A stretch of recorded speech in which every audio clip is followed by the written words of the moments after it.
So today it's all about harvesting limes and what do you do with them?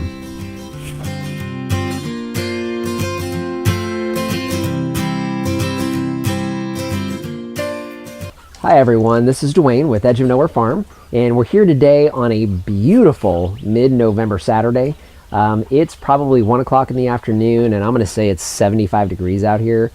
For those of you on the East Coast, I'm sorry. I know it's cold and it's horrible, but that's why we got to deal with snowbirds in the middle of winter because it's beautiful. Anyhow, it's just a beautiful day. So a couple things that are happening in the fall. We do harvest some things in the fall. Obviously, for most folks around the country, fall is September and October. For us, we really start getting our fall crops in November. So one of the things we've actually talked about this tree behind me before. I'll link it right up here. Talked about our Bear's lime tree, and that's what I'm in front of now. So we've been harvesting off of this, like we talked about before, since probably, I'm going to say March. So you can harvest these at any time once they're big enough to harvest, and we have been. So we use limes pretty regularly during the week, just like we do lemons. More limes recently than lemons, only because our lemon trees aren't producing much, but our limes are. So what we're doing is we've started to dip down into the low 50s, even hit the upper 40s a couple times in the last week or so out here in Whitman. So what we're noticing is the limes are really starting to turn yellow and starting to drop off the tree. So what we want to do is we want to go ahead and harvest those before we find all of them on the ground and try to figure out what we're going to do with a bunch of limes, which is probably a good question, and what I think most people ask when you deal with limes, especially if you're not a big lime eater or user, is what do you do when you've got hundreds of them? So first things first, obviously we harvest all year. So as soon as they're big enough to harvest, we do that. We've talked about that multiple times. But once we get to this point and we have to actually clear the tree off, we do it over a couple weeks time, and we're going to kind of show you what we do. So I've got a couple of 1-gallon buckets. So I don't know how many limes are left on this tree, but we'll fill these two up because we know 2 buckets worth is about all we can deal with at a time for processing, and then we'll show you that here in just a second. So what I'm going to do is Lori and I are going to get to work here real quick. We're going to fill these 2 buckets up, assuming we have enough, and we'll show you the harvest here in just a second. Okay, so we're done harvesting our limes, and actually there's still more on the tree. We got a good amount off of there, but we just wanted to show you the harvest that we have today. So these are the limes that Lori and I spent just a couple minutes pulling off the tree. It's kind of neat. You can see the differences in here. We've got little guys that are small, maybe this a little bigger than a golf ball, and then we have some of the big ones that are size of a baseball. So lots of different size limes, and they all look really, really good. You can see they're starting to turn yellow, almost look like lemons. They're not lemons, they're limes, but they're almost overripe. So that's when they start falling off the tree. So again, one of the reasons why we wanted to get these harvested and process them. So what we're going to do now is we're going to show you how we process them. So one of the things that I want to point out as far as processing equipment, I've got a juice press here. So we got this on Amazon. I want to say it was like 60 bucks or so. Stainless steel fixture for the most part. So as far as where all the juice is going to touch, at least, which is good. We have a lot of acidic things going through here. We are going to be doing pomegranates here in probably another 2 or 3 weeks. They're not quite completely red. They're really sweet, but they're not red. We'll be using this for that as well. We'll show you that to you guys in another episode. But back to limes, I've got a juice press, which in my opinion is the best way to do this. So it's very, very effective at citrus and pomegranates. Lori and I are both juicers, so we do juice every single morning. We have for, goodness, I want to say probably the last 9 or 10 years. We've done juice every single morning without fail. Maybe we'll talk about that in another episode, but that's not what today's all about. But what you'll see behind me is our juicer. So we use a juice fountain. This is the Breville juice fountain. And we use this every morning. It's a great juicer. It does a very good job at root crops and root vegetables, so things like carrots and beets and celery, also apples. We do carrots and celery and apples every morning, and then mix a few other things in there. But the juicer does a great job with those.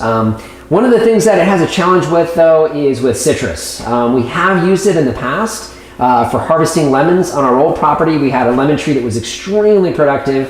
In fact, I talk about that a little bit on my blog post on our website. But with this, with citrus, it gets this weird kind of frothy stuff at the top.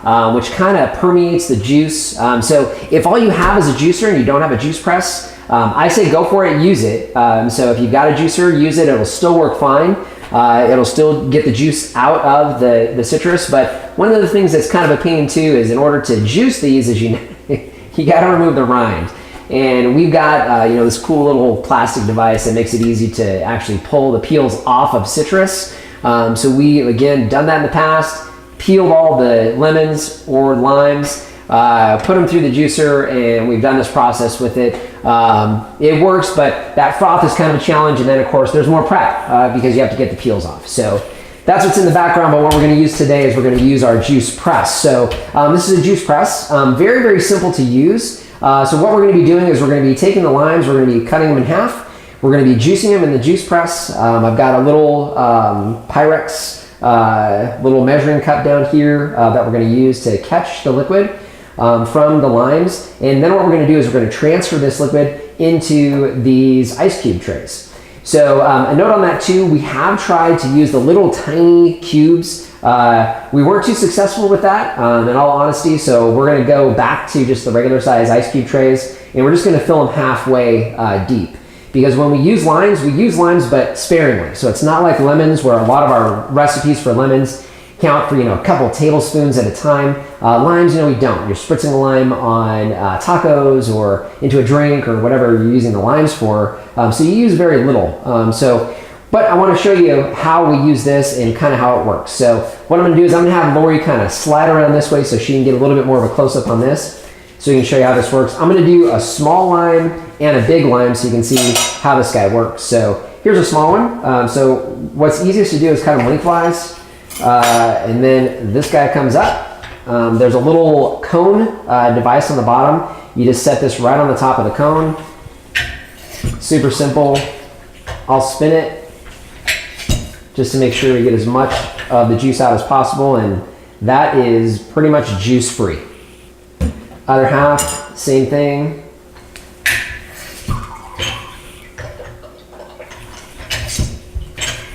Like that.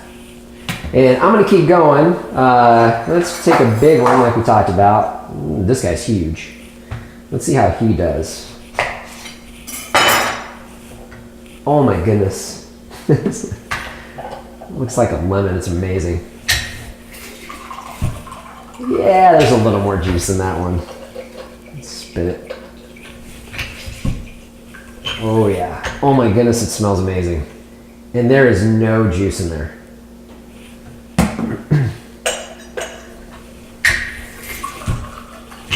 So we did one little baby lime just to prep before we started shooting. So there was a little bit of that in there, but so I had two little limes and one of the big limes, and right now I'm at almost 3/4 of a cup. So let's do another big one.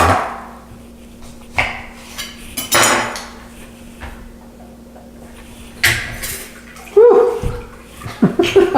That one kind of got everywhere.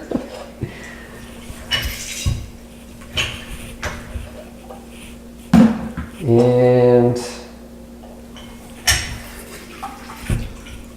yeah, I know last video that we did on these limes, I was trying to just describe how super, super juicy these are. Now you guys are actually going to get a chance to see what I'm talking about. So I've done, what do we have? We had 2 large limes and 2 small limes. So 2 limes that about the size of a golf ball and 2 limes that were about the size of a baseball. You can see what we still have left to do, but what I wanted to show you is how much juice I got out of that. So it's at just above 6 ounces. So 6.5, maybe 7 ounces of juice came out of that, which is pretty amazing, out of basically 4 limes, 2 little guys and 2 big ones. So anyhow, we got our lime juice, no froth or anything on the top, and all we do is we just basically take this and we're gonna pour it into our ice cube trays. And I'm gonna go, yeah, so when I try to measure things out, I'm a cook, I'm not a baker. Now Lori's the baker in the family, so Lori is really good at following directions. I'm not so much. I kind of like to make my own directions up. So I like to cook. I don't so much like to bake because when I bake, problems happen. I don't know how else to describe it. When I cook, usually it tastes pretty good. A little different each time, I'm not gonna lie, but it tastes pretty good. But that's basically it. So really wanted to give you guys an idea of what you can do with your lime harvest. Obviously, we have a lot of limes. We use them most of the year. This allows us for the next 3 months or so, while we're waiting for that tree to produce next year's crop, we'll be using this year's crop for any of our lime needs. So it's not completely fresh, but it's about as close as you can get. So obviously we'll freeze these. Once they're frozen solid, we'll take them back out, crack them into bags, but we'll put them into that so we can store them for the next couple of months. We'll give them to friends, family, all that kind of stuff, because a lot of people can use limes just like they can use lemons. But once we're done freezing, they come out, we package them, and we've got them for the next few months, and we never run out of limes here on the farm. So thanks for joining us today, and this is Dwayne reminding you, if we can farm on the edge of nowhere, so can you. So today it's us. You see me okay? Are you already filming? Yes. Oh. Okay. How's the lighting, by the way? Good? It's not too shiny on my head? So we actually have those freezer bags, the airtight seal bag thingies, whatever that sealer thing is. We've got one of those.